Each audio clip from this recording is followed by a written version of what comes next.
Welcome to our study of Journey Without Goal, the Tantric Wisdom of the Buddha. A really profound presentation of the Vajrayana path by Chögyam Trungpa Rinpoche. So as always, kindly generate the awakened attitude, the recognition of enlightenment as present in all of us and yet hidden due to temporary confusion.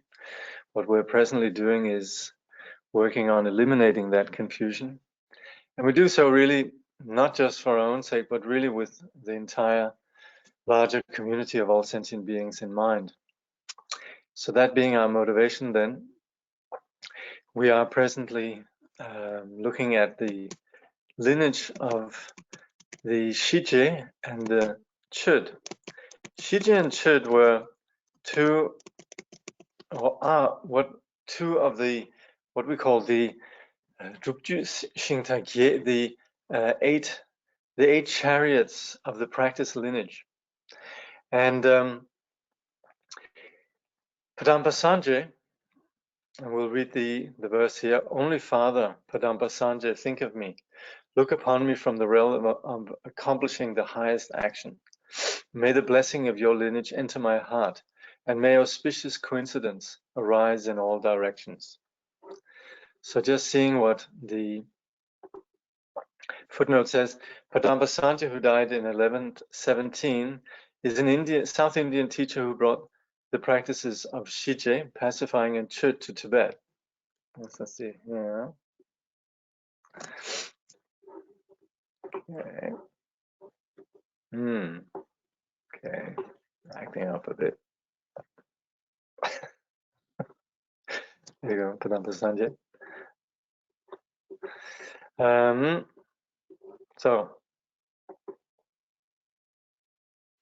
So he brought the practices of Shije, which means pacifying, and Chöd, cutting, to Tibet. His main disciple and consort was the Tibetan woman Machig Labki Dröma, who lived from 1055 to 1149, who spread the lineage of the Chöd teachings in Tibet.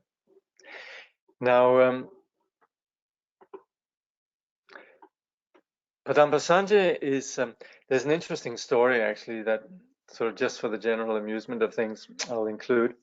See, Padampa Sanje is said to have been incredibly old, but Padampa Sanje is also seen as being actually a great master called Kamalashila, who came to Tibet together with the great master Shantarakshita in the late 8th, early 9th century. And yeah, Shantarakshita was important in terms of establishing, you'd say, the whole Mahayana and also the monastic tradition in Tibet. And his main student was then somebody called Kamalashila, who had a great impact on Buddhism. And to this day, actually, His Holiness the Dalai Lama has on several occasions taught what is known as the stages of meditation, a teaching on meditation from he's taught here in Australia and also other places. But anyway, it's said that Kamalashila at one point, he was practicing something called Poa Drongjuk. And Poa Drongjuk means that you do Poa practice, but then you enter a recently deceased body. You can do that. There's a certain point where you can still enter bodies that have just recently been, you could say, abandoned by other consciousnesses. And so some yogis would kind of amuse themselves doing that. It's said that this lineage actually is the only teaching that has ever really been lost. We sometimes think of Buddhism as losing teachings and so on, but strictly speaking, it's said that the Poa Drongjuk is the only lineage that has only ever really been lost. Anyway, it so happened that Kamalashila was practicing this. He entered into the body of another person, I don't know what. But the thing is, when he came back, there was somebody who had taken his body. He was apparently not terribly old at the time and good looking, and somebody had absconded with his body while he was out of it. Another practitioner of this yogic system. So be warned. And so anyway, at that point, then Kamalashila, he didn't know what to do, and he was basically looking around, and he found this sort of he found a body of someone that recently passed away, and it was this sort of dark-skinned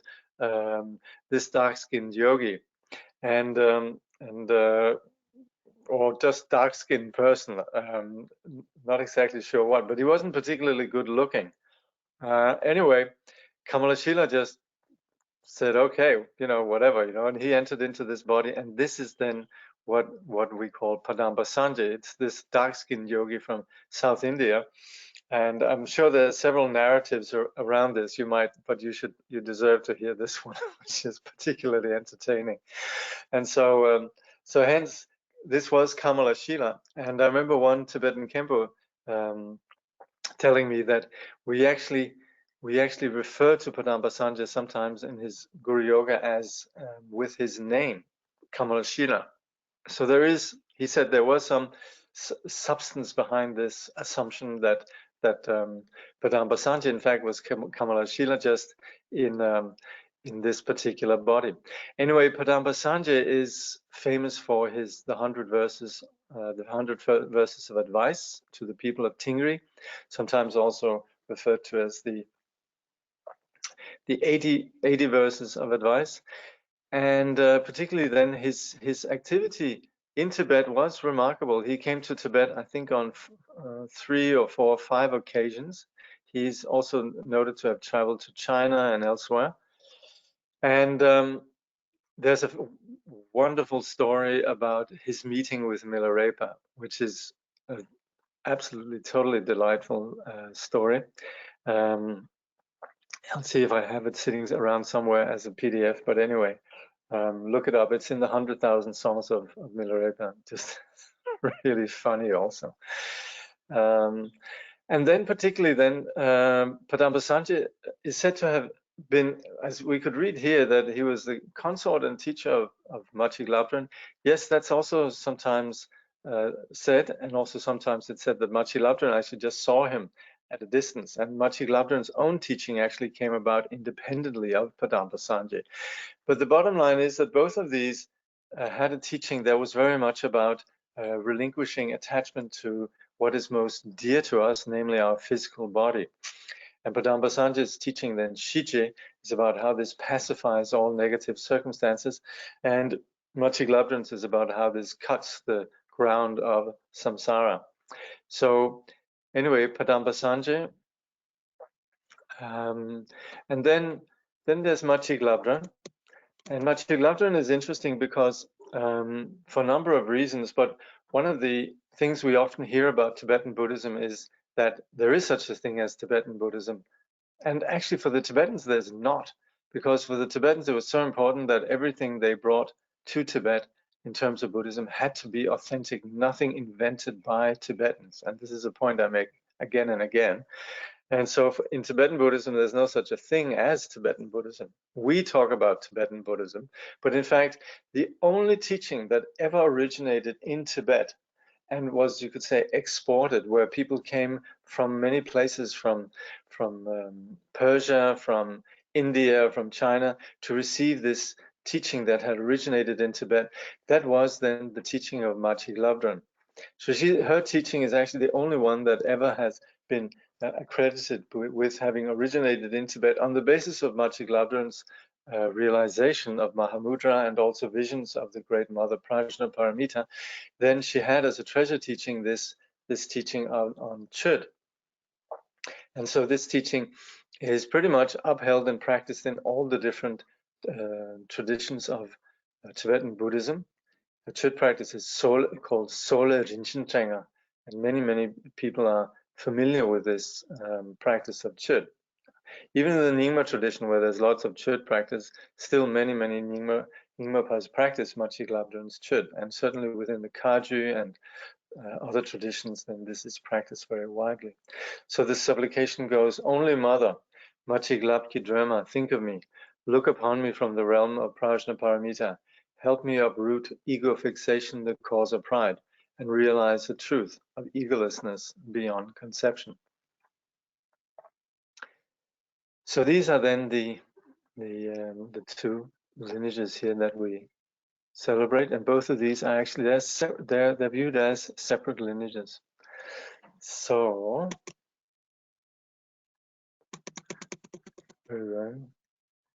989.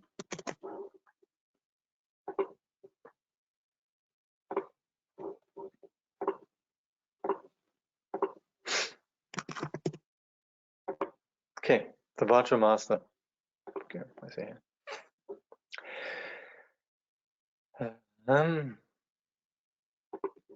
So the Vajra Master. So this is about the Vajra Master and our, you could say, process with the Vajra Master, but a lot of emphasis actually in what we need to engage with ourselves. And that's again where the Vajra Master, as we will see, is not really somebody who's going to save us, but rather the Vajra Master is going to be somebody that shows us something about ourselves, which is the good news about ourselves, so to speak. But this is about very much working with what is rather than what we would wish for. So it's very much about us being honest and relating with the reality of what there is, and also very much, you could say, becoming accustomed to what there is.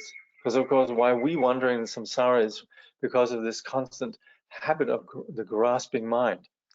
And what the Vajra Master is going to introduce is a whole dimension of mind without grasping, and yet introduce the luminous quality of that which exists when we desist from and familiarize ourselves with that which is beyond grasping. So again, I'd like to just celebrate and honor Chögyam Trungpa's teaching. This weekend, I was going over a section which established. I was presenting something on Vajrayana, and in there I was highlighting something which is basic to the Vajrayana, particularly as it's taught in the Nyingma tradition, which is what we call the valid cognition of pure perception. And that's basically establishing the science, the hard reality that is basic to understanding pure perception. And the beauty of this is that it's very precise, very clear. But at the same time, as much as this, you could say, clarity that is founded on, you could say, mathematical, or you could say empirical, verifiable experience, then we're so fortunate in the modern world that Chögyam Trungpa came and taught, because Chögyam Trungpa speaks really about the process, and particularly in the language of the modern world where we're so engaged within psychological processes. Chögyam Trungpa was so utterly brilliant in completely understanding what these processes are. And this is where sometimes in the context of studying in a different culture, there's a completely different way of teaching. And so Chögyam Trungpa stands out as almost unique among Tibetan teachers that have come to the West and taught.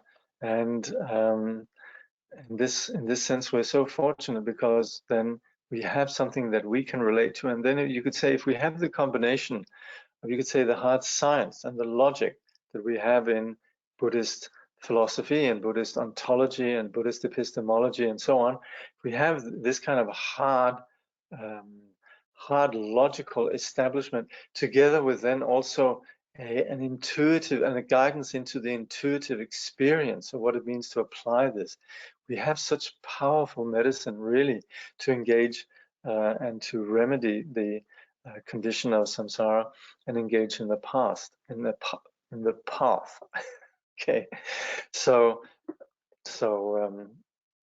this is an exceptionally fortunate situation we have. So Trungpa Rinpoche says, the Vajra Master, many people had heard fascinating facts and figures about Tantra, exciting stories about the sudden path. Tantra may seem seductive and appealing, particularly when it seems to coincide with modern notions of efficiency and automation. If we ask people whether they prefer to walk up the stairs or ride in an elevator, most people, if they're not used to working hard, will say they prefer to ride in the elevator. But that attitude is a problem in relating to Tantra.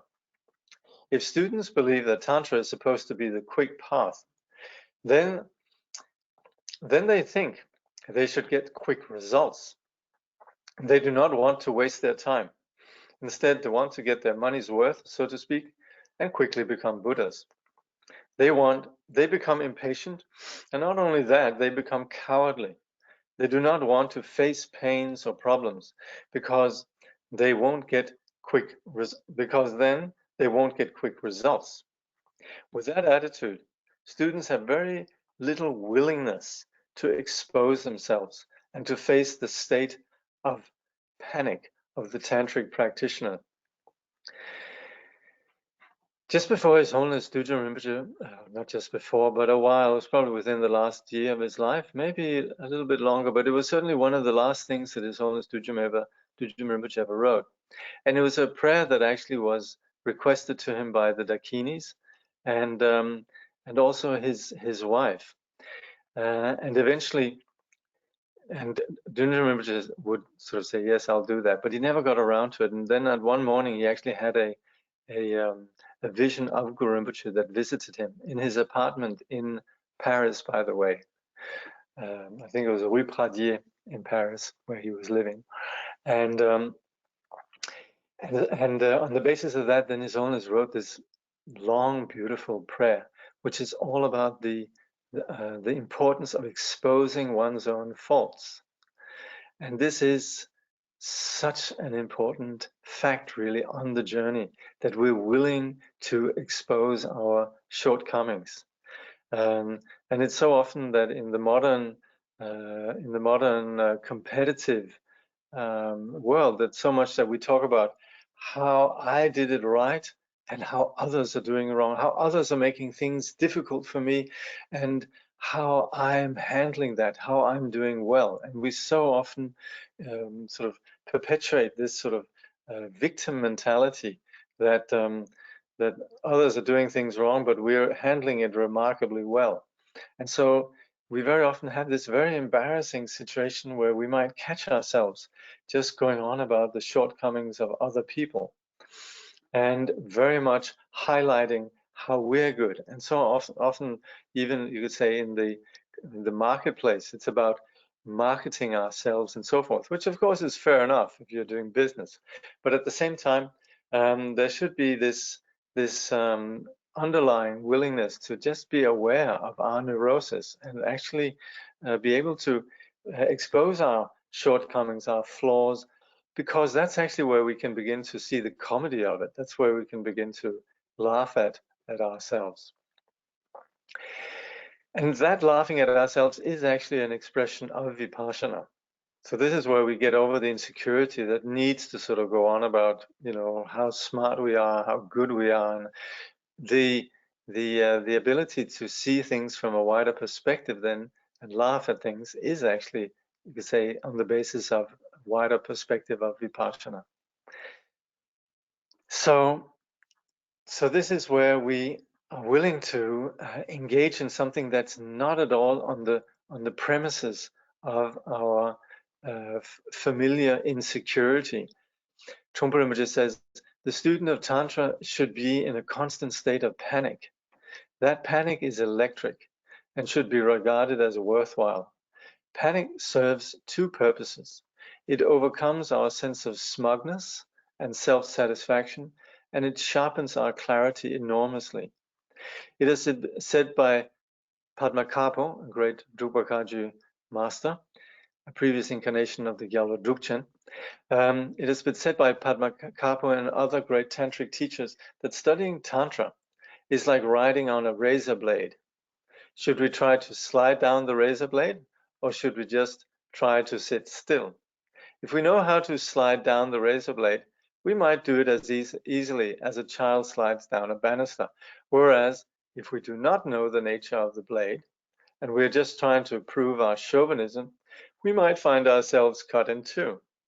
So the more warnings that are given about Tantra, the more the student of Tantra benefits. If the Tantric master does not give enough warnings, the students cannot develop any real understanding of Tantra at all, because he or she is not riding on the razor's edge. Panic is the source. Let me just say one thing here, because many of us are just new to Buddhism and we're new to, let's say, the practice of Nundro. We're just beginning to sit, and there's the practice of then, you could say, going through the practices of the Ngundro. And I would say, what we're talking about here is something that's up ahead. If we're practicing Nundro, if we're engaged in the path, of course, there is a lot of uncertainty and there's a lot of things that we need to, you could say, work with. But we shouldn't necessarily, right from the start, be looking for this sort of experience of riding on the razor's edge. We shouldn't necessarily think that as we begin the practice of the path, there should be panic. There will naturally be panic anywhere. We shouldn't look for it. But it's more to say that this here more applies at a level of Tantra as we're beginning to, you could say, engage in the practice of the main part of Tantra. It's more just to say, and this is an important point really to understand, that what the path of Tantra will involve, which is exactly that thing of getting out of our comfort zone, getting out of our habit of smugness, and essentially perpetuating our insecurity. So that is the nature of the Tantric path. And even though we're not necessarily fully fledged Tantric practitioners, we should at least appreciate that this is the nature of Tantra. And this is also why sometimes the nature of Tantric practice seen from the outside is perceived as being unconventional. But like I said, if we're just new to the teaching and so on, it's not as if we should say, hey, I'm not having any particular panic and I'm sort of what's this? Am I supposed to feel panicked, or should I be on the razor's edge, and so on? So I would say it's good to approach this with a little bit of sense of, okay, that's the nature of the Vajrayana, and it'll come in due time, and so forth. But it doesn't mean that it's ever going to be something that's, you could say, destructive. So this is, of course, what we're talking about. It doesn't work to just sit there and try to not move. It is very much something that works beautifully, but it just operates on a different premise really than the ordinary habitual comfort-seeking agenda of ego. So it's a very positive thing we're talking about here, and it's something that presents itself in an organic way in due time. Trungpa Rinpoche says, panic is the source of openness and the source of questions. Panic is the source of open heart and open ground. Sudden panic creates an enormous sense of fresh air, and that quality of openness is exactly what Tantra should create. If we're good Tantra students, we open ourselves each moment. We panic 1,000 times a day, 108 times an hour. We open constantly and we panic constantly. That ongoing panic points to the seriousness of the Tantric path, which is so overwhelmingly powerful and demanding that it is better not to commit ourselves to it. But if we must get into it, we should take it seriously, absolutely seriously. It is possible that by following the Tantric path, we could develop Vajra indestructibility and a sudden realization of enlightenment. But it is equally possible that we could develop an indestructible ego and find ourselves burned up as if we were an overcooked steak. We might find that we have become a little piece of charcoal. So there are two different possibilities. We could discover our inherent Vajra nature, or we could become a piece of charcoal. Somsagen Rinpoche once talked about this charcoal situation, and he said, this is if we're not willing to go through this, essentially what Trungpa Rinpoche is talking about here, this openness where we are willing to relinquish our ordinary sense of security, and we rather just use the path in order to secure ourselves, we could very well end up in a kind of a hellish situation, which is essentially that everything works beautifully, that we're never contradicted, that things just run smoothly. And Somsagen Rinpoche was saying this is actually a kind of a hell, because there's never any challenge to our intelligence. Things just run smoothly. So that's where we could say that is this paradoxically very much the kind of hell that we sometimes hear about in the Vajrayana teaching, Vajra hell, or being burnt as an overcooked steak and so on. This, interestingly enough, could be a place of numbness where we're just lulled into comfort for a very long time. So this is where we appreciate this experience, this sort of very uplifted experience of having to apply our intelligence as we are empowered on the path every single moment. Trungpa Rinpoche then says, there is also a price on the head of the teacher. Those masters and teachers of Tantra who teach students at the wrong time, who choose the wrong moment or say the wrong thing, or who are not able to experience accurately what is taking place, may be condemned. They too may be reduced into pieces of charcoal. Such mistakes in teaching are called the offense of sangdro, which means declaring the secret at the wrong time. So there is a type of security system that has been set up in the Vajrayana world. This, of course, is not something that's particularly a worry either. This comes, again, very organically. But those who sometimes recite, there's one purification liturgy that's called the inexpressible confession, in Tibetan Yeshe Kunchok. And in there we talk about the downfall of proclaiming the teaching to those who are not suitable. So that's where, again, this is not something that's particularly a worry, I think, for anybody who's genuinely committed to the nature of the truth of the path. But it's more just if there's serious numbness in which there's just blabbering taking place. Again, a lot of these kind of things are really have to do with the nature of the path and don't necessarily apply to persons like ourselves who are very new to the Vajrayana world. So we could say there's a lot of danger in the Vajrayana world when it's practiced correctly. But then again, we in the modern world, while Vajrayana is happening, it's beginning to take place. I think still we are it's still early days.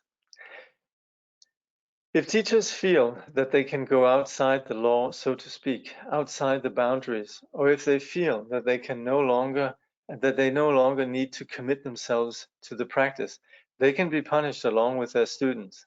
It is because of this security system that the lineage of great tantric teachers has continued without interruption up to the present day. Everyone in the tantric lineage has panicked. The teachers have panicked and the students have panicked. Because of the healthy situation of panic, the tantric lineage has developed beautifully, smoothly, and healthily. Nobody has made mistakes. If anyone did make a mistake, he or she just vanished and became a piece of charcoal. Those who survived, both students and teachers, are those who developed Vajra nature. Because of that, they survived. And then again, I'm remembering, I mentioned this last time, Tongsa Rinpoche being asked, is there a danger nowadays with, all the sort of scandals in Vajrayana that there's a chance that Vajrayana is corrupted? And Rinpoche says, it has always been corrupted. And that's actually what we're talking about here. There is constantly this presence of ego being exposed. And you could say those who have been exposed, maybe that's part of their journey as well. So that's where there's not really, you could say there's a certain robustness in this system, a lot of truthfulness. And because of that, this, like Trungpa Rinpoche says, a lot of beauty, a lot of smoothness. Trungpa Rinpoche continues, we might wonder why the Vajrayana is kept secret at all. What is this famous tantric secret? The secret is not particularly exotic. It is not anything special. It simply refers to what we discover when we begin to play with the cosmos, the energy of the universe. As children, we know that if we touch a naked wire, we get a shock. We learn that by playing with the world. If we speed in our motor car, we will crash. We know that much. Here we're talking about the spiritual equivalent of that knowledge, which is 100 times worse or 100 times more powerful, depending on how we would like to put it. We're talking about the energy that exists in the world. We might have a glimpse of that energy. We first have a glimpse of that energy. We get completely fascinated by it, and then we begin to play with it. We're asking for trouble, as any sensible person would tell us. This warning has been given hundreds of times. Don't get into Tantra just like that. Start with Hinayana, graduate to Mahayana, and then you can become a Tantric practitioner. If you have already done your homework and finished your basic training, then you can become a Tantric practitioner. But even then, it's still dangerous. That has been said many hundreds of times. Every book written on Tantra, every commentary, every tantric text that has been recorded in the history of the cosmos begins with that warning. Be careful, think twice, pay respect. Don't just take this carelessly. Be careful. But interestingly enough, the more you put students off, the more interested they become. And this is where we have this whole culture of preparation before Tantra. Students need to first study the Dharma. They need to think critically about the Dharma. They need to see how the Dharma fits with them. They need to go through an intimate process, which is transformative, where no longer the familiar narratives apply, completely shifting the perspective on the world. A completely different science. It doesn't mean that we have to begin to hassle everybody with our newfound discovery, but at the same time, we cease to be part of a conversation of just habitual regurgitation of habitual patterns, destructive patterns. And with that, then, there is this engagement of this insight through the practice of meditation, sitting. And that's where someone like Trungpa Rinpoche really reflects Trungpa Rinpoche's incredible insight into the condition of the modern person, that he had his students sit for years and just sit. No bells, no dhamarus, no empowerments. In fact, for Trungpa Rinpoche's students to receive empowerment, they had to have completed their preliminary practices.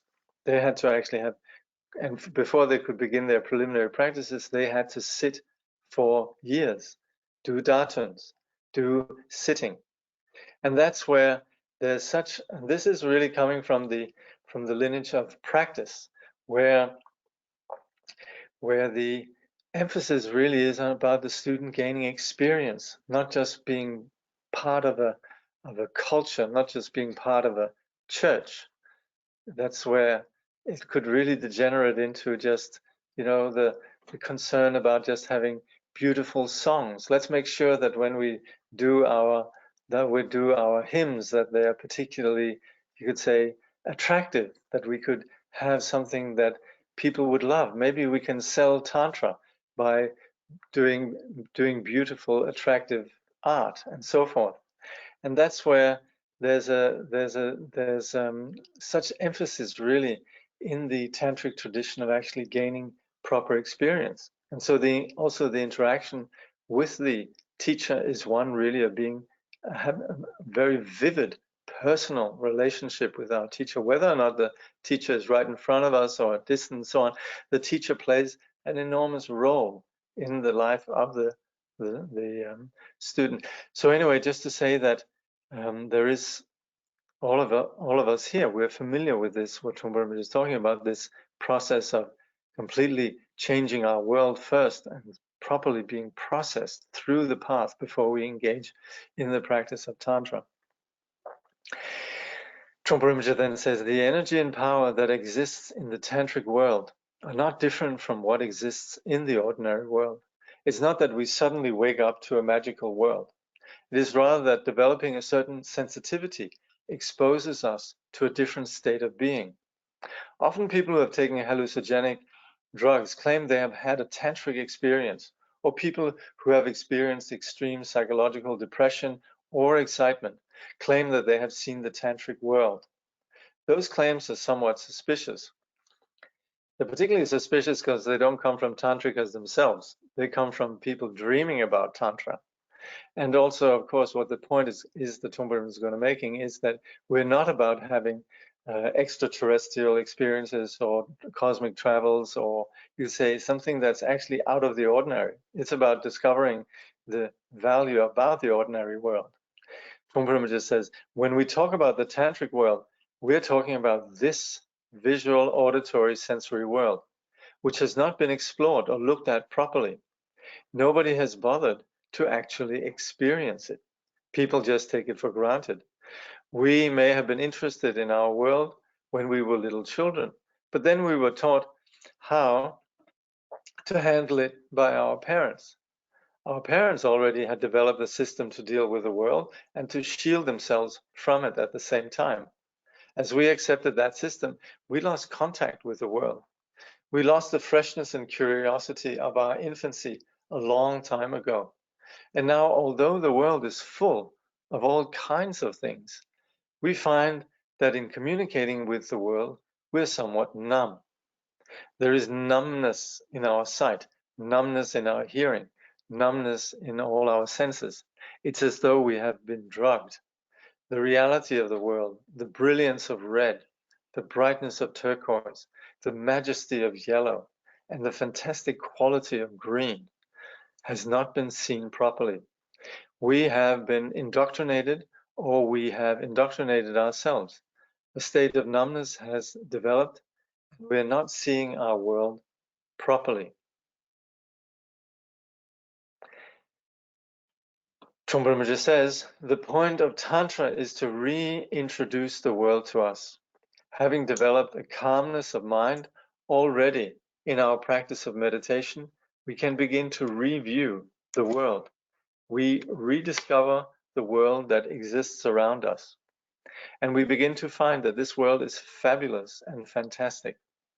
All kinds of exciting things are happening. Even people working 9-to-5 jobs might find that their everyday life becomes fantastic. Every day is a different day rather than the same old thing. To sum up, Tantra is, and the practice of the path of awakening is introducing us to the brilliance of our already existing world that we've failed to recognize. So the more that we sit, the more we actually begin to experience a luminous quality of the world in terms of ourselves, in terms of the surroundings. Trungpa just says the tantric approach to relating with the world is a resharpening and reopening ourselves so that we are able to perceive our cosmos properly, thoroughly. We are keenly interested in and fascinated by the world. If we see a green light as we're driving and it turns to amber and then red, it is fantastic. There is a world of self-existing messages and symbolism. For example, everybody dresses in his own or her own colors and their own style of clothing. Some people decide to wear shirts and some people decide not to. But everybody wears a bottom part. Everybody has his or her own kind of hairdo. Some people wear glasses and some do not. Everything makes sense. That is the whole point, that things make sense in their own right. Such truth does not have to be written in books. It is self-existing. What we're talking about here, and to line it up with what we call the teachings on emptiness, the teachings on dependent arising and so forth, is that we tend to impose our labels of good and bad. And that's where we begin to make handles on our world and actually fail to see the world directly. We're seeing the world through our particular obscured optics of liking and disliking, which is essentially an act of censorship. So we're not really appreciating the sort of the beauty of somebody's particular pair of glasses or hairdo or the colors around us. We simply see things in terms of I like this and I don't like that. And so we operate with a very limited and obscured, highly censored, limited view of the world. And that's where, when we introduce the perspective of dependent arising and see that things don't possess inherent existence, that they are essentially empty of inherent existence, that's where we're introduced to this much more luminous quality that's free from censorship. We begin to see that things exist simply as a set of causes and conditions, and our particular labels have nothing to do with the reality of things. Our censorship is not based on insight. It's not justified, and that's where when we are introduced to the teachings on dependent arising and emptiness, we're actually encouraged to begin to see beyond our ordinary limited labeling, and that's where we begin to have, you could say, a proper and thorough relationship with the world. So Trungpa says, this may sound fantastic and enormously entertaining, but there is a catch. Along with that magic, there is a naked sort of electricity. Once we are fascinated by this world and see the world without any filter or screen, then we are relating to the world so directly that it is as though we had no skin on our body. Experience becomes so intimate and so personal that it actually burns us or freezes us. It's not just that the world is becoming open to us, but we're shedding our skin as well. We may become extremely sensitive and jumpy people, and it is possible that we may panic more. We may react even more intensely. For instance, if we become too involved in the brightness of red, it could become poisonous. It is even possible that we could kill ourselves, cut our own throats. Well, no, please don't ask me about this last line. I'm going to have to think a bit about that one, okay? I'm sure there's an enlightened perspective about that. I think the point here is that we're opening up, but let me think about that. Don't ask me about this last line. I don't think we are definitely not into promoting a suicide cult here. That's not what we're doing. But we're talking about enhanced sensitivity. The world is so magical that it gives us a direct shock. It's not like sitting back in our theater chair and being entertained by the fabulous world happening on the screen. So that's also where we could say spirituality is not going to turn us into smug, enlightened, eloquent persons at all. We're not necessarily going to display predictable signs of confidence or elegance necessarily, at least while we're on the path, put it that way. Trungpa says it does not work that way. Instead, it is a mutual process of opening between the practitioner and the world. Therefore, Tantra is very dangerous. It is electric and at the same time extremely naked. There is no place for our suit of armor. There is no time to insulate ourselves. Everything is too immediate. And that's where I think also we are talking about a state of being truthful. We're being honest. We might not necessarily be prepared for, you could say, the impact of the vivid nature of things around us. But then again, we're not trying to shield ourselves. And that's where there's no place for a suit of armor. We're not really operating from the point of necessarily presenting ourselves as honorable or even, you could say, decent or particularly interesting or sexy or attractive, so on, accomplished persons. So we're not trying to sell ourselves. We're not trying to construct ourselves. It's a questioning of being open to the reality of things. Everything is too immediate. Our suit of armor is punctured from both outside and inside at once. Such nakedness and such openness reveal the cosmos in an entirely different way. It may be fantastic, but at the same time, it's very dangerous. In addition to ourselves and the world, there is also a third element involved, a teacher who talks to us and introduces to us the possibility of such a true world. In the discipline of Hinayana, we relate to the teacher as a wise man or woman who gives us constant instruction and guides us precisely. The relationship between teacher and student is very simple and clean-cut. In the discipline of Mahayana, we regard the teacher as a Kalyana Mitra or spiritual friend who works with us and relates to us as a friend.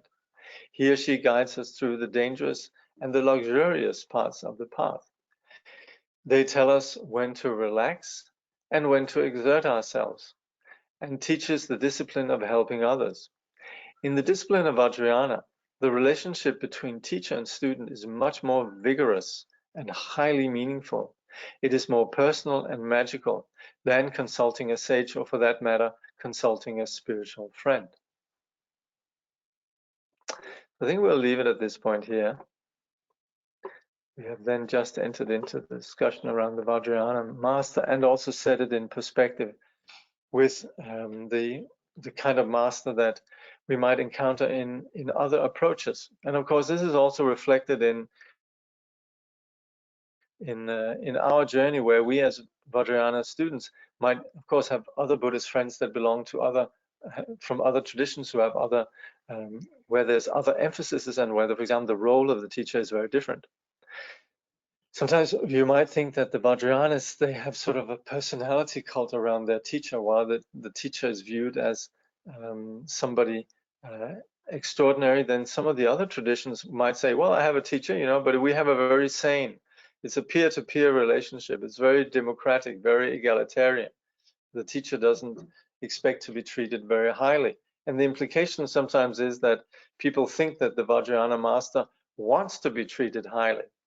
But regardless of whatever tradition we might be coming from, a teacher never wants to be a teacher. If there's a teacher who wants to be a teacher, they're not a teacher. They got nothing to teach. They're still bogged down by ambition and wish to have status. As soon as people want to sort of assert themselves or their particular clan, you know, like Danes, there should be more Danes in Buddhism. Danes, there's not enough Danish Buddhists or teachers, you know, Danes are being discriminated against, you know, that sort of thing. That's already sort of a very poverty-stricken place. And that's where you could say the beauty of a teacher is that the last thing a teacher wants to be is a teacher. And this is, you could see this in actually personal experience with teachers. They might take on the role, they might take on the role of a teacher. Yes, you meet some of the teachers which are like incredibly majestic, powerful. That's true, but it doesn't come from a place of ambition or self-promotion. So you have different styles of teachers, and you will have great accomplished Vajrayana masters who are incredibly humble and self-effacing. There will be great Vajrayana masters who are not particularly humble at all, but there's no saying. And likewise also in the other traditions, according to the particular paths, the teachers will don particular roles. And you could say, like Trungpa Rinpoche is saying here, in terms of the Hinayana role of really just being like a wise elder, the Mahayana teacher of being just a friendly, benevolent, kind friend that helps you along the path. And then the Vajrayana, which is much more involved. And that's where the teacher there very much is the one who provokes insight or provokes an insight into an intelligence that's already there, and might do so in ways that are not necessarily conventional, which almost necessarily have to be along the lines of what we're discussed here, which is outside of our comfort zone and so forth. So again, coming back to what Trungpa Rinpoche says, we should be in no hurry to engage with the Vajrayana. But then again, I would like to sort of just I would like to emphasize that the Vajrayana by nature is good. It's just that it doesn't necessarily operate with the conventional expectations. Okay, let's see. There should be some questions here. Could you please download this Chögyam Rinpoche's prayer? Okay, I will. It's sitting out there somewhere. Yeah, somebody else is also asking, do we have access to Chögyam Rinpoche's prayer? Yeah, it exists. Yeah, I think there was Yeah, there's several translations, but I'll upload one. Remind me if I don't, if it's not there, then pester me. Could the word panic that Trungpa Rinpoche is using here be interpreted in a sense of being paranoid, whether we're practicing properly or we are slacking off, and also perhaps the fear of the consequence of practicing wrong? Thank you. Yes, a big yes. And also something that Tongsi Khyentse Rinpoche very often says is that worry, that paranoia, if you like, that is very much what ensures that we are practicing well. It doesn't become a cause of our smugness. So yes, it's a very good thing. Thanks, Jakob. How does the luminous quality of the world that Trungpa Rinpoche describes in this chapter relate with the view of the defects of samsara? Well, the defects of samsara is when we stay within, when we pursue this failed and failing project of security of ourselves, and the refusal to actually relate with reality and staying within our own heads, our own limited interpretations of the world. And that's where we perpetuate the very cause of samsara, which is ego. And so it's the ego, the insecurity, the ignorance that perpetuates this dulling of the world. And that's where we need to recognize that that is something that needs to go. That's where we want to contemplate. As long as we stay within that cocoon of our ignorance, we're going to be roaming in what we call the 6 realms of samsara, driven by the basic insecurity.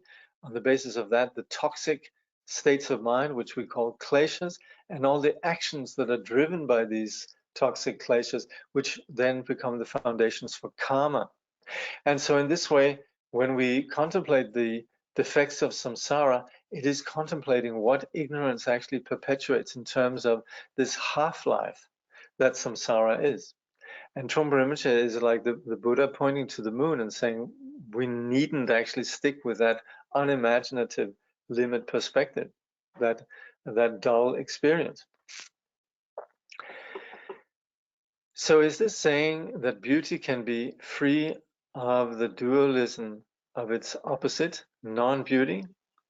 Well, what we're talking about in the tantric sense is actually one taste, where actually what we sometimes think of as non-beauty could very well be seen as extraordinary, which is, just an ordinary pebble can actually have a luminous quality.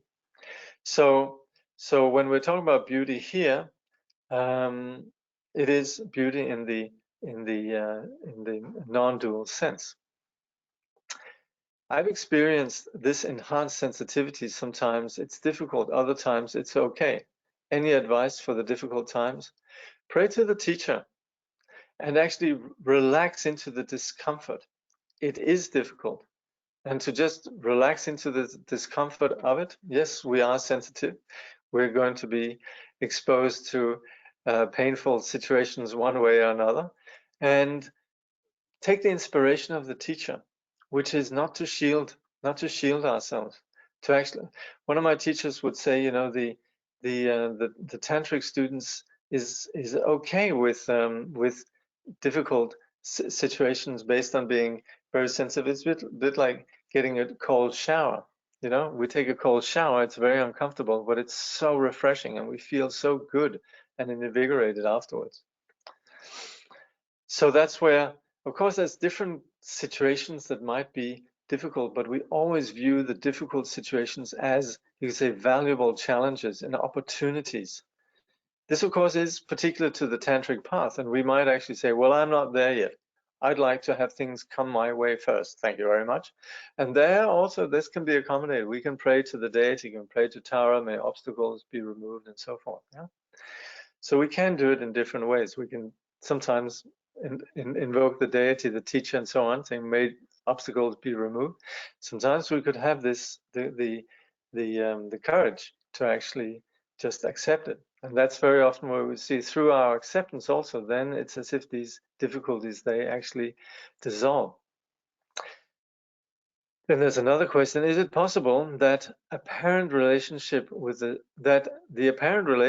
the same teacher changes as one's understanding of the Dharma changes? For example, evolving through the understanding of the 3 yanas. Thank you. Indeed it is. And the teacher will initially be somebody who's very agreeable and friendly, not invasive, and there's a certain, you could say, distance, and you can say sort of how to say, boundaries.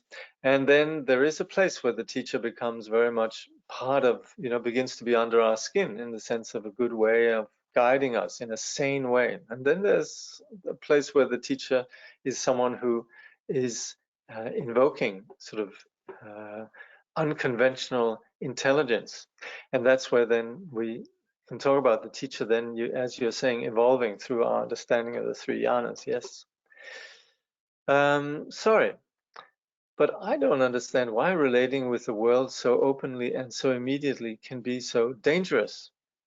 Can you explain where the danger can arise? Would the danger be in still maintaining a sense of wanting to protect a sense of self? Yes.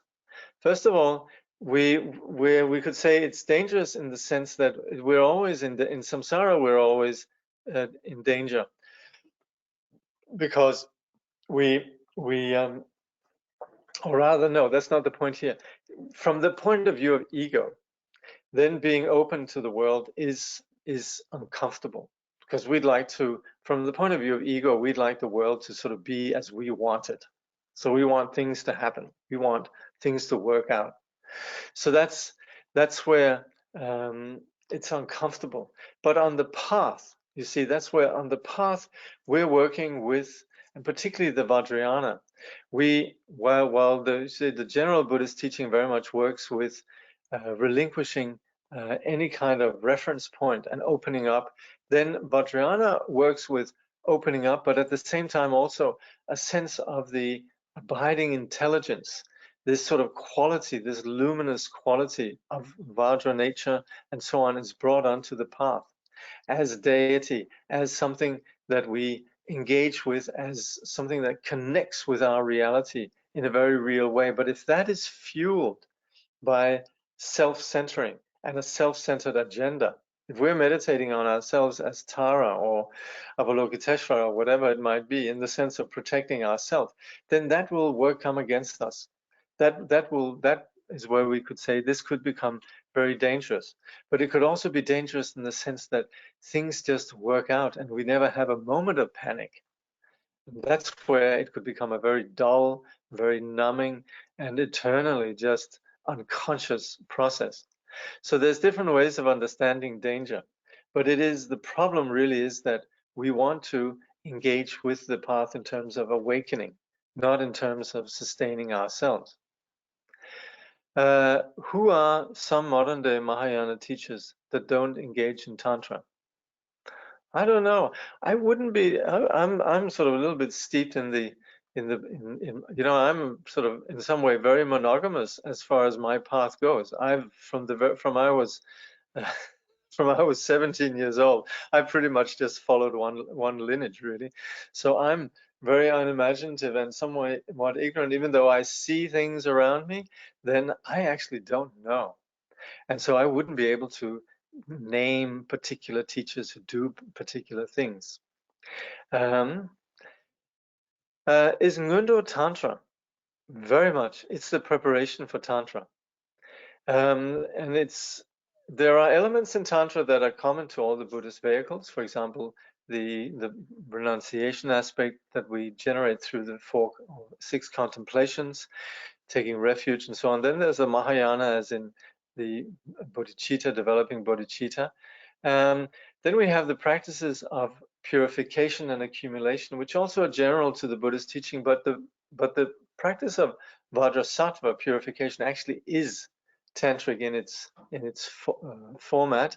And of course, Guru Yoga is particularly the foundation really of Tantra. So we could say that once we get to Guru Yoga, then we are Tantrikas. And then really Guru Yoga just becomes, you could say, enhanced through the further practices of the Vajrayana. If our teacher doesn't support our practice and even discourages our interest by making us confused, should we take the hint and leave it? Because one might think the teacher is using a reverse psychology and that that could be deceptively unfair. We might start practicing more instead of less, or less instead of more.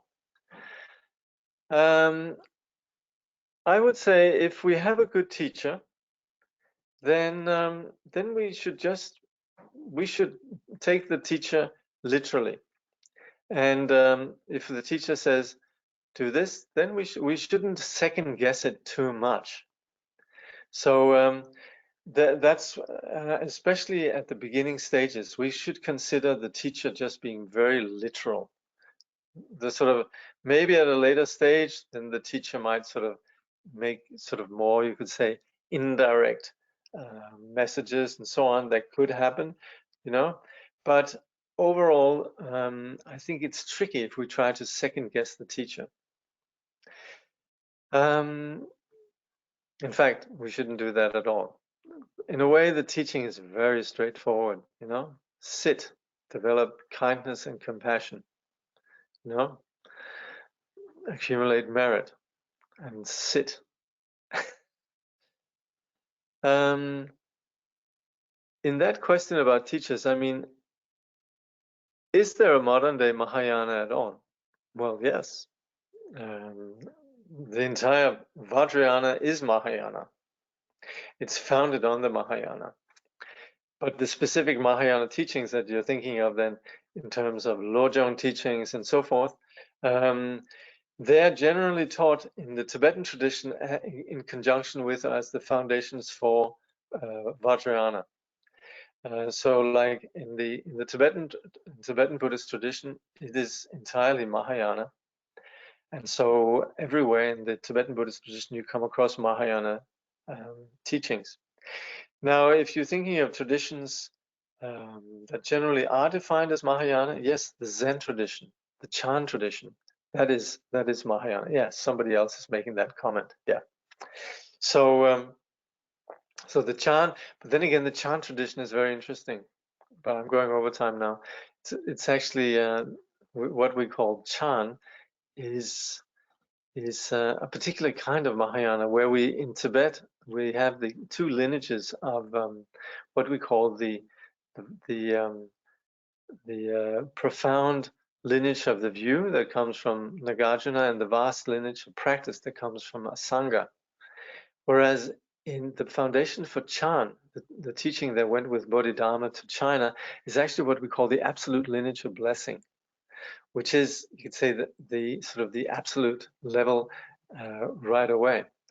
So so Tibetans were a little bit cautious about that, but of course the teachings that you have in Zen, in Chan, and so forth, are also basic really to the Mahayana as we have it in Tibet.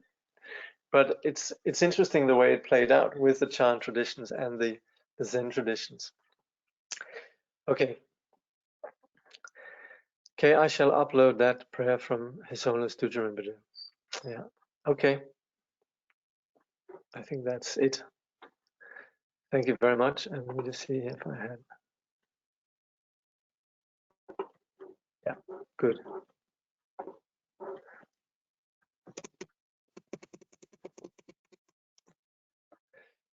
Through this virtue, may all beings throughout existence awaken together without a single being left behind. In the pure realm of the luminous essence, the ground of the great perfection, may they remain inseparable from the kayas and wisdoms.